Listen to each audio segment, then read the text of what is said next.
Well, there we are. They are just crossing the start of the second of the King of the Mountains climbs, the peloton. And the distance between them, 3 minutes and 10 seconds. So in that big group there is the leader of the King of the Mountains, Pablo Urtasun, the Spaniard, and we will expect him to be trying to make a move to win the points at stake at the top. Confirmation again then of this quintet of leaders that gave the peloton the slip after a lot of early action on the way to the first Yodel sprint in Hoik. The race was in an angry mood from kilometre 1. Team Sky on the front, Bradley Wiggins, fully concentrated, that relaxed style of his with his hands on the centre of the bars. He really is a superb climber. And of course, a lot of that preparation for his climbing done at altitude in Tenerife on Mount Tidy, where he had training camps there, living a little bit like a hermit, but it certainly has proved to be exceptionally profitable. Number 92, Peter Hawkins, he's the leader of the Tour of Britain on the road because he's only 11 seconds behind the IG Markets Gold jersey holder, and that's Boy Van Poppel. Hawkins 10th overall at 11 seconds, so he's the man leading the Tour of Britain at this stage of the competition. A long, long, windy road in front of them that takes them nearer and nearer to the summit. Again, good tempo set by these 5 riders, all trying to set themselves up for the top of the climb. Christian House most certainly going to want to take maximum points here.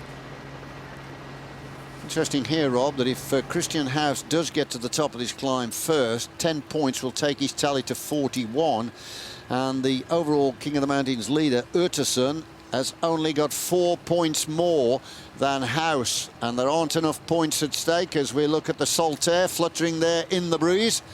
The patriotic Scots are out here in their droves on the side to watch. Here's an attack by Christian House. He knows that the 10 points is going to be so useful for him. The rider from Rafaconda has gone, and he's been pursued very, very speedily by the rider from Raleigh, but it's Christian House that takes the 10, and it's the same man that took the first one second, Bernard Sulzberger.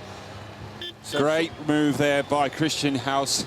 I don't know whether he knew that climb was there. I don't know if he can see round bends, but he certainly outwitted Sulzberger there. He just left it a little bit too late, the Australian rider there.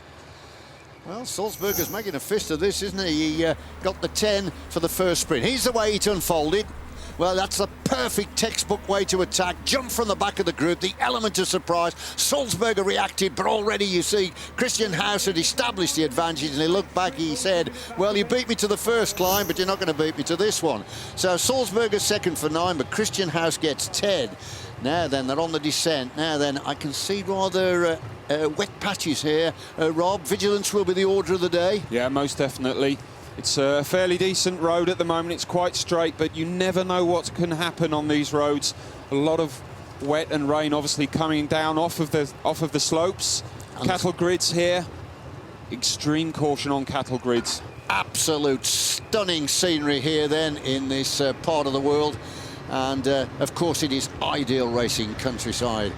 Now then, the man with the problem on his hands is Urtasun at the head of the peloton, 3 minutes and 23 seconds. And you see we're looking at the jersey here of the rider from Escatal Escadé. And of course, in that team is the leader of the King of the Mountains, Pablo Urtasun. Now, if he gets first to the summit of this climb, then he will pick up, I can tell you, 5 points, and that will take his tally to 40. But already Christian House has got 41 because he's picked up a 10 for the second sprint. So the leader of the King of the Mountains at the moment is going to be Christian House, and that man sitting second wheel knows he's got a problem on his hands today. Yep, Urtasun being led out by Samuel Sanchez at the moment.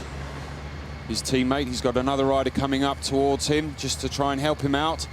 He needs to just try and mop up as many points as he can. If he can cross the line before any of the other guys here from the peloton, it won't do him any harm whatsoever. Plenty of climbing left in this year's Tour of Britain. One more big climb to come. It's a second category affair. That comes after 63 kilometres. But the team from Spain have been put on the back foot by this move here by the 5 leaders. Let's not forget Richard Hanley as well of Rafa Conda. He's actually on 29 points, so he's a teammate of Christian House, and he could spoil the party here for Urtasun if he gets involved in the charge for the line at the summit.